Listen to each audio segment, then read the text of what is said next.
آیت اللہ شمس الدین بھی ایک جوان کا واقعہ بیان کرتے ہیں. واقعہ میں نے کئی دفعہ بیان کیا، بس میں ان کی اسٹیٹمنٹ بیان کروں کہ جب ایک عالم نے ان سے پوچھا جوان سے کہ کبھی تم نے امام کو دیکھا ہے، تو وہ اتنا پرہیزگار تھا، اس نے بولا ہاں 1 گھنٹہ پہلے اسی شہر میں تھے امام. تو اس نے پوچھا کہ کیسے اس مقام پہ پہنچتا ہے آدمی؟ تو انہوں نے ایک فارمولا دیا، بس کہا کہ اپنے آپ تک پہنچیں.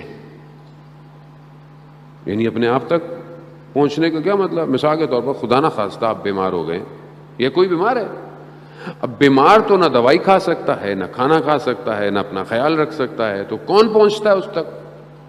اگر ہاسپٹل میں ہے تو نرس، ڈاکٹر، کوئی جو اس کے ساتھ ہے، اٹینڈنٹ، وہ پہنچتا ہے تاکہ اس کی بیماری دور ہو، یہ صحیح ہو. وہ جوان کیا کہہ رہا ہے؟ خود اپنے آپ تک پہنچو. یعنی کوئی نہیں پہنچے گا، خود پہنچو. خود دیکھو مرض کیا ہے تمہارے اندر، خود جانتے ہو تمہیں کیا مشکل ہے. ہر انسان خود جانتا ہے. ایسا ہو ہی نہیں سکتا کہ آپ کو نہ پتا ہو کہ آپ کی پرابلم کیا ہے. آپ کو پتا ہے آپ کی پرابلم کیا ہے. میں جانتا ہوں میری مشکل کیا ہے. میں جانتا ہوں کہ میں جب بھی پرواز کرنے کی کوشش کرتا ہوں میں گر جاتا ہوں.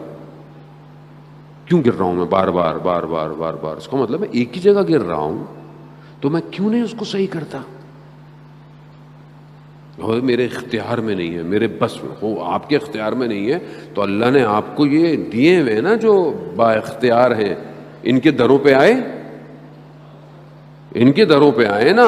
زیارت جامع کبیرہ میں ہم پڑھتے ہیں کہ ہماری باز گشت، ہمارا پلٹنا، امام کہتے ہیں کہ تمہاری باز گشت، تمہارا پلٹنا ہماری طرف ہے، تم نے ہماری طرف ہی آنا ہے. خوب جب آنا ہی ہے تو خوب انہی کے دروازے پر آؤ. یہی بچائیں گے. کون بچائے گا؟ کوئی اور نہیں بچائے گا. عزیزان محترم، خوب انہی کے دروازے پر آیا. ہر شخص ان کے دروازے پر آیا، مشکل میں آیا، ہر طریقے سے آیا. اللہ آغا انصاریان بہت بڑے عالم دین ہیں.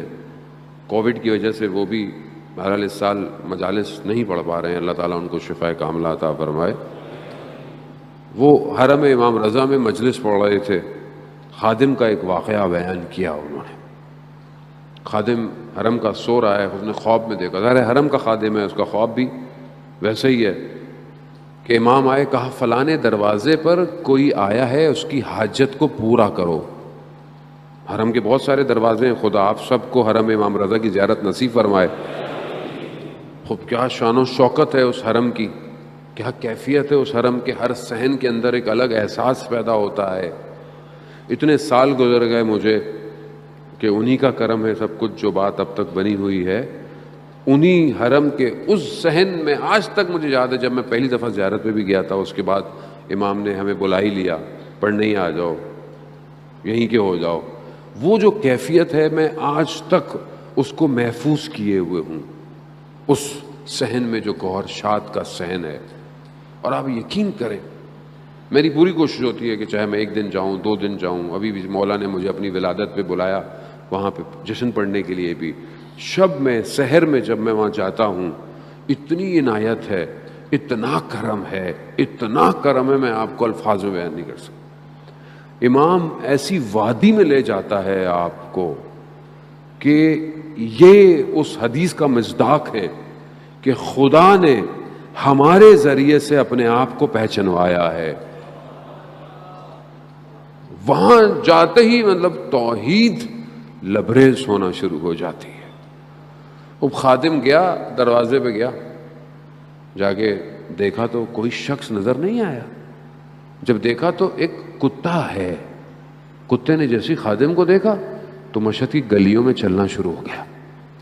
جاتے جاتے دیکھا ایک جگہ سڑک کنارے جو پانی بہ رہا ہوتا ہے اس کے اوپر جالی لگی ہوئی ہے، نالا جو ہوتا ہے صاف پانی گزرنے کا.